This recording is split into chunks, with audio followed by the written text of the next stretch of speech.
నమస్కారం కిరణ్ టీవీ భక్తి ప్రేక్షకులకి స్వాగతం. నేను మీ గాయత్రి. ప్రస్తుతం మనతో పాటు సుప్రసిద్ధ జ్యోతిష్య వాస్తు పండితులు బ్రహ్మశ్రీ డాక్టర్ నాయకంటి మల్లికార్జున శర్మ గారు. వారితో మాట్లాడదాం. నమస్కారం గురుగారు. నమస్కారం అమ్మా. గురుగారు, ముందుగా ఉగాది శుభాకాంక్షలు. తప్పకుండా అమ్మా. మీకు కూడా మన కిరణ్ టీవీ ప్రేక్షకులందరికీ కూడా, కిరణ్ టీవీ స్టాఫ్ వాళ్ళందరికీ కూడా శ్రీ పరాభవనామ సంవత్సరం నూతన ఉగాది శుభాకాంక్షలు. గురుగారు, ఇప్పుడు వచ్చే ఉగాది మొత్తం కూడా శ్రీ పరాభావనామ సంవత్సరం అని అంటున్నారు కదా, అసలు శ్రీ పరాభావనామ సంవత్సరం అంటే ఈ యొక్క అర్థం ఏంటి గురుగారు? తప్పకుండా అమ్మ. ఓం శ్రీ గురుభ్యో నమ, ఓం శ్రీ మాత్రే నమ. శ్రీ పరాభవనామ సంవత్సరం. పరాభవనామ సంవత్సరం అంటే సహజంగా ఎక్కడ గుర్తొస్తుందంటే ఎన్టీ రామారావు గారి పిక్చర్లో దుర్యోధనుడి దగ్గర ద్రౌపది పరాభవం చెందటం, అంటే ద్రౌపది ద్వారా దుర్యోధనుడు పరాభవం చెందటం అంటారు. అంటే పరాభవము అంటే ఏంటంటే అవమానము. అంటే దుర్యోధనుడు చెబుతాడు ద్రౌపది నన్ను పరాభవించింది అని. అంటే పాత సినిమాల్లో ఇవన్నీ కూడా ఓల్డ్ సినిమాల్లో ఉంటాయి. పరాభవం అంటే ఏంటంటే జీవితంలో అనేకమైన మార్పులు, పరిణామాలు, అవమానాలు, అనుమానాలు, గత అనుభవాలను దృష్టిలో పెట్టుకునే నామ సంవత్సరమే శ్రీ పరాభవనామ సంవత్సరం అంటారు. అంటే పరాభవించటము అంటే ఏమిటంటే అవమానించటము. జీవితంలో అనేక మార్పులు, అనేక ఒడిదుడుకులు, గత కాలంలో ఉండే ఎక్స్పీరియన్సు, అంటే గత అనుభవాలు. అంటే మనం ఏదైతే చేస్తామో ఆ అనుభవాలు మనల్ని ఎవరైతే అవమానిస్తారో, అనుమానిస్తారో అలాంటి వాళ్ళని మనం గుర్తుపెట్టుకోవాల్సినది, అంటే గుర్తుపెట్టుకోవాల్సిన అవసరం అనేది ఉంటుంది. అంటే పరాభవించటం అంటే అవమానించటము, సింపుల్గా చెప్పాలంటే. అంటే ఈ పరాభవించటంలో శ్రీ పరాభవనామ సంవత్సరంలో ప్రత్యేకంగా ఎలాంటి అనుమానాలు, అవమానాలు, జీవితంలో అనూహ్యమైన మార్పులు, పరిణామాలు అనే విషయాన్ని పరాభవం అంటారు. అంటే పరాభవనామ సంవత్సరం యొక్క అర్థమే అది. అంటే అనేక మార్పులు చోటు చేసుకుంటాయి లైఫ్లో, అనేక అవమానాలు, గతంలో ఉండే ఎక్స్పీరియన్స్, అనుభవము. పరాభవం చెందటం అంటారు కదా సాధారణంగా. పరాభవం చెందటం అంటే అదే అవమానించటం, నన్ను కించపరచటము, నన్ను వేరే రకంగా చూడటము, హింస పెట్టటము, రకరకాల అవమానాలు, అంటే క్రిటిసైజెస్. దాన్ని శ్రీ పరాభవనామ సంవత్సరం అంటాం. అంటే దాని యొక్క అర్థమే అది. శ్రీ పరాభవనామ సంవత్సరంలో మనం కొంత జాగ్రత్తగా ఉండాలి, మెడుకోలో ఉండాలి. అనేకమైన పరిణామాల విషయంలో కూడా కొద్దిగా తొందరపాటు పడకుండా ఆచితూచి అడుగు వేసి ముందుకు వెళ్ళాలి అని అర్థం. అది పరాభవనామ సంవత్సరం. గురుగారు, ద్వాదశ రాశుల్లో ఒక రాశి సింహరాశి. మళ్ళీ సింహరాశి వారికి శ్రీ పరాభవనామ సంవత్సరంలో ఆదాయము, వ్యయము, రాజపూజ్యము, అవమానాలు ఇవన్నీ కూడా ఎలా ఉండబోతున్నాయి? తప్పకుండా అమ్మ. ఈ సింహరాశి వాళ్ళకి 5 ఆదాయం 5 ఖర్చు. అంటే 5 ఆదాయం ఉంటుంది, 5 వ్యయం ఉంటుంది. అలానే 5 ఆదాయం 5 వ్యయం బ్యాలెన్స్గా ఉంటుంది. అలానే 7 రాజ్యపూజ్యం, 7 అవమానం. అంటే ఇది కూడా బ్యాలెన్స్గా ఉంటుంది. అంటే గౌరవం ఎంత ఉంటుందో అవమానం కూడా అంతే ఉంటుంది. అంటే సేమ్ ఈక్వలైజేషన్గా ఉంటాయి. సహజంగా ఏమిటంటే ఈ రాశి వాళ్ళకి ఏంటంటే, సింహరాశి వాళ్ళకి మకా నక్షత్రం 1, 2, 3, 4 పాదాల్లో జన్మించిన వాళ్ళు, పుబ్బా నక్షత్రం 1, 2, 3, 4 పాదాలు జన్మించిన వాళ్ళు, ఉత్తరా నక్షత్రం 1వ పాదంలో జన్మించిన వాళ్ళందరూ కూడా సింహరాశి జాతకులు అవుతారు. ఈ సింహరాశి వాళ్ళకి ఎంతైతే ఆదాయం వస్తుందో అంత ఖర్చు చేస్తారని అర్థం. ఎంతైతే గౌరవం వస్తుందో అంత అవమానం జరుగుతుందని అర్థం. అంటే ఒక సెక్టార్లో గౌరవించేవాళ్ళు, ఇంకో సెక్టార్లో గౌరవాన్ని తీసేవాళ్ళు. అంటే ఎంతైతే గౌరవం వస్తుందో అంత వెళ్ళిపోవటాన్ని కూడా కాదు, కానీ ఒక 10 మంది మెంబర్స్ ఉన్నారంటే 5గురు గౌరవిస్తారు, 5గురు అవమానిస్తారు. 5 రూపాయలు వచ్చిందనుకోండి, 5 రూపాయలు వచ్చిన తర్వాత ఇంకో 5 రూపాయలు కూడా ఖర్చు పెడతారని అర్థం. అంటే 5 అంటే 5 × 5, 5 - 5 యాక్చువల్గా 0 అని అర్థం. 7 - 7 0 అని అర్థం. అంటే రెండు ఏంటంటే ఇప్పుడు మీరు చెప్పినట్టుగా 7గురు ఎవరైతే ఉంటారో కొంతసేపు గౌరవిస్తారు, అదే వ్యక్తులు అగౌరవం కూడా ఇచ్చేవాళ్ళు ఉంటారు. 5 రూపాయలు వచ్చిందంటే అవి వచ్చిందని 5 రూపాయలు అనుకుంటాం, ఖర్చు అయిపోయిందని 5 రూపాయలు అనుకుంటాం. 5 - 5, 7 - 7 అంటే 0. అంటే టోటల్గా మ్యాథమెటికల్ క్యాలిక్యులేషన్లో 0. అంటే 0 అని భయభ్రాంతులు చెందాల్సిన పని లేదు. ఎందుకంటే కొంత ఖర్చును మనం ఏ విధంగా ఖర్చు పెడుతున్నాం అనేది కూడా పాయింట్. చాలామంది కూడా ఆదాయ వ్యయాలు చూడంగానే భయభ్రాంతులు చెందుతుంటారు. అలా చెందకూడదు.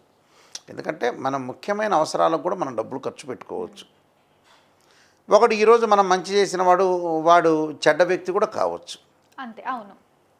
ఎప్పుడు ఎల్లకాలం జీవితాంతం ఆ వ్యక్తి మంచి వ్యక్తిగా ఉంటాడనే గ్యారెంటీ లేదు. అంతే. ఇప్పుడు నథింగ్ ఈజ్ పర్మనెంట్, శాశ్వతం కాదు. కాలంలో ఎవరు ఎలా మారుతున్నారో తెలియదు. మంచివాడు కావచ్చు, కాకపోవచ్చు, మే ఆర్ మే నాట్ బి అంటారు. అందువల్ల అయ్యే అవకాశాలు అనేవి తక్కువ ఉంటాయి. అయితే గ్రహగమన గతుల విషయానికి ముందుగా ముఖ్యంగా వస్తే, సహజంగా గ్రహగమన గతుల మీదే డిపెండ్ అయి ఉంటుంది ఏదైనా రాశిఫలం. నేను ఇందాక చెప్పినట్టుగా గోచారానికిను బర్త్ చార్ట్కి లాట్ ఆఫ్ డిఫరెన్స్ ఉంటుంది. నక్కకి నాగలోకానికి ఉన్న తేడా ఉంటుంది ఇక్కడ. అంటే సంవత్సరం మొత్తం కూడా ఏ గ్రహాలు అనుకూలంగా ఉంటాయి, ఏ గ్రహాలు అనుకూలంగా ఉండవు. అంతే. అయితే ఏ గ్రహాలు అనుకూలంగా ఉంటే ఏ గ్రహాలు అనుకూలంగా లేవనే ముందుగా మనం చూసుకునేటట్టయితే గురువుని చూస్తే జూన్ 2 వరకు కూడా గురువు మిథున రాశిలో సంచారం చేస్తాడు. అంటే జూన్ 2 వరకు కూడా సింహరాశి వాళ్ళకి లాభస్థానంలో గురువు ఉంటాడు. అంటే పంచమాధిపతి అష్టమాధిపతి అయిన గురువు లాభస్థానంలో మిథున రాశిలో సంచారం చేయటం వల్ల అనేక లాభాలు కలిగే అవకాశాలు ఎక్కువ ఉంటాయి. అద్భుతమైన లాభాలు కలిగే అవకాశాలు బాగా ఎక్కువ ఉంటాయి. అందువల్ల ఇబ్బందికరమైన వాతావరణం అనేది లేదు ఇక్కడ. అంటే జూన్ 2 వరకు కూడా ఈ రాశి వాళ్ళని గురువు కాపాడుతాడు. ఓకే. జూన్ 2 వరకు కూడా ఈ రాశి వాళ్ళని గురువు కాపాడితే, మరి జూన్ 2 నుంచి ఎవరు కాపాడుతారంటే డిసెంబర్ 7 వరకు కొంచెం జాగ్రత్త ఉండాలి. డిసెంబర్ 7 తర్వాత ఏమవుతుందంటే రాహువు కాపాడుతాడు. ఓకే. అంటే ఇక్కడ జూన్ 2 వరకు ఒక గొడుగు పట్టుకుంటాడు గురువు. డిసెంబర్ 7 తర్వాత రాహు కూడా గురువు పట్టుకుని కాపాడుతాడు ఈ రాశి వాళ్ళని. అంటే ఈ జూన్ 2 దగ్గర నుండి డిసెంబర్ 7 వరకు కొద్ది జాగ్రత్తగా ఉంటే సరిపోతుంది. ఆ మధ్యలో గ్రహాలు కూడా కొంత అనుకూలంగా ఇస్తాయి. భయభ్రాంతులు చెందాల్సిన పనేం లేదు. నాకు ఆదాయం అయిపోయిందే, ఖర్చు అయిపోయింది, అవమానాన్ని అసలు పట్టించుకోకూడదు. అంటే రెండు గ్రహాలు ఎందుకంటే పాత రోజుల్లో పంచాంగ గణంలో చేసేటప్పుడు గౌరవానికి మొట్టమొదటి రోజుల్లో పెద్దవాళ్ళు రెస్పెక్ట్ చేసేవాళ్ళు. అమ్మ నాకు డబ్బు లేకపోయింది, గౌరవ మర్యాదలు చాలా ఇంపార్టెంట్ అనే పాయింట్ ఆలోచన చేసేవాళ్ళు. ఈ కాలంలో అసలు గౌరవ మర్యాదల అవమానాలకు అసలు తావే లేదు, అసలు లెక్కే చేయట్లే మనిషి. అసలు డబ్బు ఉంటే చాలు, ధనం మూలం మిదం జగత్ అన్నారు. అసలు ఒక మనిషి చనిపోయినా కూడా ఏడ్చేవాళ్ళు కూడా దిక్కులేదు, తగ్గిపోయారు ఈ మధ్యకాలం. వాళ్ళ గుర్తుపెట్టుకునే అవకాశాలు కూడా తగ్గించుకున్నారు ఈ మనుషులు. అందువల్ల బంధుత్వం కానీ వీటిల్లో ఒక డిఫరెంట్గా మారిపోయారు ప్రజలు. అయితే ఈ జూన్ 2వ తారీఖు వరకు కూడా సింహరాశి వాళ్ళకి విద్యార్థులకు అనుకూలంగా ఉంటుంది. నెక్స్ట్ అకాడమిక్ కొంత శ్రద్ధ పెడితే సక్సెస్ అవుతారు. అంటే విద్యార్థులకి గురువు వల్ల మటుకు చాలా లాభం కలిగే అవకాశాలు ఎక్కువ ఉంటాయి. పోటీ పరీక్షలు అనుకోవచ్చు. ఈ సంవత్సరం 10th క్లాస్ ఎగ్జామినేషన్ రాసే పిల్లలు కానీ, ఇంటర్మీడియట్ రాసే సింహరాశి పిల్లలు కానీ, ఎంసెట్ కానీ, ఐఐటి కానీ, నీట్ కానీ, అలానే ఎంబీబీఎస్ కానీ, బీటెక్ కానీ, పోస్ట్ గ్రాడ్యుయేషన్ కోర్సులు ఎవరైతే ఉంటారో వాళ్ళందరికీ కూడా బాగుంది. చాలా చక్కగా మీరు కాన్సన్ట్రేషన్ చేసి చదవండి. చక్కగా భగవంతుడు మీకు అందరికీ కూడా మేలు చేయాలని నేను ఆశిస్తున్నాను. అలానే వీళ్ళు దక్షిణామూర్తి స్తోత్ర పారాయణం చేస్తే చాలా బాగుంటుంది. అదొకటి. తర్వాత ఇక ఉద్యోగస్తుల విషయానికి వస్తే నేను చెప్పినట్టుగా జూన్ 2 తర్వాత డబ్బును తగ్గించుకోండి. అంటే ఖర్చు పెట్టడం తగ్గించుకోండి. ఖర్చు పెట్టడం తగ్గించుకోవటం అంటే ఏంటంటే వృధా ఖర్చులు అయ్యే అవకాశాలు ఎక్కువ ఉంటాయి. అంటే అధిక ప్రయాణాలు, వృధా ఖర్చులు, అనవసరంగా డబ్బులు ఖర్చు ఇవి తగ్గించుకోండి. పొదుపు పాటించండి. ఎంతైతే వస్తుందో అంతే పోతుంది. నేను చెప్పాను జూన్ 2 వరకు బాగా వస్తుంది, ఆ తర్వాత మళ్ళీ పోతుంది. మళ్ళీ డిసెంబర్ 7 తర్వాత మళ్ళీ డబ్బులు వస్తాయి వీళ్ళకి. అంటే చేంజెస్ అవుతాయి వీళ్ళకి. చేంజెస్ అంటే ఫైనాన్షియల్ పరంగా పొదుపు అనేది చాలా ఇంపార్టెంట్. ఎందుకంటే ధనం మూలం మిదం జగత్ అంటారు. ఫైనాన్షియల్ పరంగా డబ్బు అనేది చాలా ఇంపార్టెంట్. కొంతమంది తేలిగ్గా తీసేస్తారు, ఇప్పుడు పోతే రేపు తెప్పించుకోవచ్చని. ఇప్పుడు పోతే రేపు తెప్పించుకోవడం చాలా కష్టం. అది తేలిగ్గా అనే మాట, తేలిగ్గా అంటారు మన మాట, అలాంటి మాట కాదు. అయితే ఫైనాన్షియల్ పరంగా జాగ్రత్తగా ఉండటం ఒకటి. ఉద్యోగపరంగా ఇబ్బందులు కలగకుండా చూసుకోవాలి. ఉద్యోగంలో కొన్ని ఇబ్బందులు కలిగే అవకాశాలు వీళ్ళకు ఉంటాయి. అంటే ఈ రాశి వాళ్ళకి. ఎందుకంటే ఈ జూలై 28 వరకు శని ఇక్కడ అష్టమ స్థానంలో ఉంటున్న ఉద్యోగ భద్రత, ఉద్యోగంలో ప్రమోషన్లో రాలేకపోవటం, పై అధికారుల వల్ల కొన్ని చిన్న చిన్న గొడవలు, పై అధికారుల వల్ల కొద్దిగా డిస్ప్యూట్స్ వచ్చే అవకాశాలు ఎక్కువ ఉంటాయి.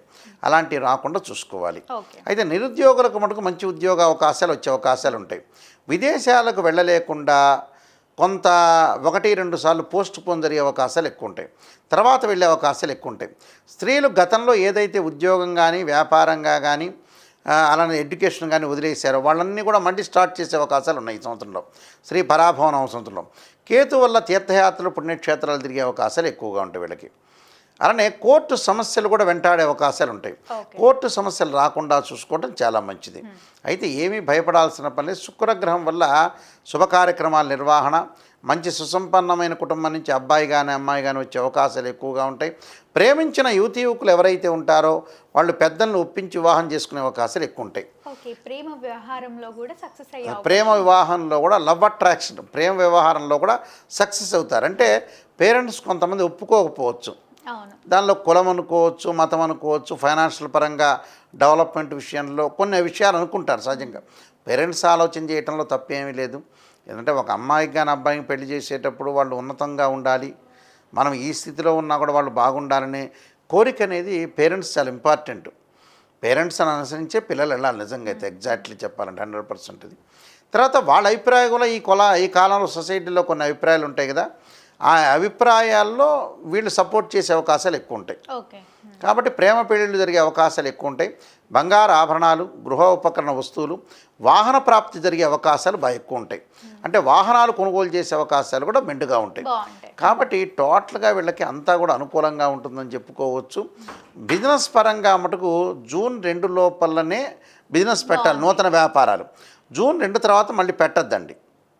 అంటే నూతన వ్యాపారాలు ఏర్పాటు చేసేవాళ్ళు కానీ భాగస్వామ్య వ్యాపారాన్ని తీసుకునే వాళ్ళు కానీ అనుకూలంగా ఉండే అవకాశాలు ఎక్కువ ఉంటాయి. అంటే ఆ సమయంలో మాత్రమే బాగుంటాయి. కొన్ని పరిహారాలు చేసుకుని ముందుకెళ్తే మంచి జరుగుతుందమ్మా. అంటే ఈ పరాభవనామ సంవత్సరం మొత్తం కూడా వీళ్ళకి అనుకూలంగా ఉండాలి అన్న, అదృష్టం కలిసి రావాలి అన్న ఎలాంటి పరిహారాలు పాటించమంటారు? రాహుకాలంలో దీపం పెట్టాలి. అంటే మంగళవారం రోజున ఉపవాసం చేసి రాహుకాలంలో నిమ్మకాయ డొప్పలతో దీపం పెట్టడం ఒకటి, 2 జంట సర్పాలని దానం చేయటం ఒకటి, అలానే శివాలయ ప్రదక్షిణలు అంటే 12 జ్యోతిర్లింగాలైన శ్రీశైలం లాంటి క్షేత్రాలను దర్శనం చేయటం ఒకటి చేసుకోవాలి. మానసికంగా ఆందోళన పడే అవకాశాలు ఉంటాయి కాబట్టి చంద్రుడి యొక్క ఆరాధన చేయాలి. క్షీరపుత్రాయిది అమృతతత్వాయిదీమే తన్నో చంద్ర ప్రచోదయాత్ అనే మంత్రం చక్కగా చదువుకున్నారనుకోండి చాలా అనుకూలమైన ఫలితాలు వచ్చే అవకాశాలు ఖచ్చితంగా ఉంటాయి. అలానే కేతు యొక్క ఆరాధన చేయాలి వీళ్ళు. కేతు అంటే కేతు అధిష్టాన దేవత గణపతి. గణపతిని గకార స్తోత్రంతో గణపతిని ఆరాధన చేస్తే మంచి రిజల్ట్స్ వచ్చే అవకాశాలు ఖచ్చితంగా ఉంటాయి. అంటే లైఫ్లో మనకి విఘ్నం లేకుండా ఉండటానికి. అలానే రాహువుని కూడా మనం ఆరాధన చేయాలి.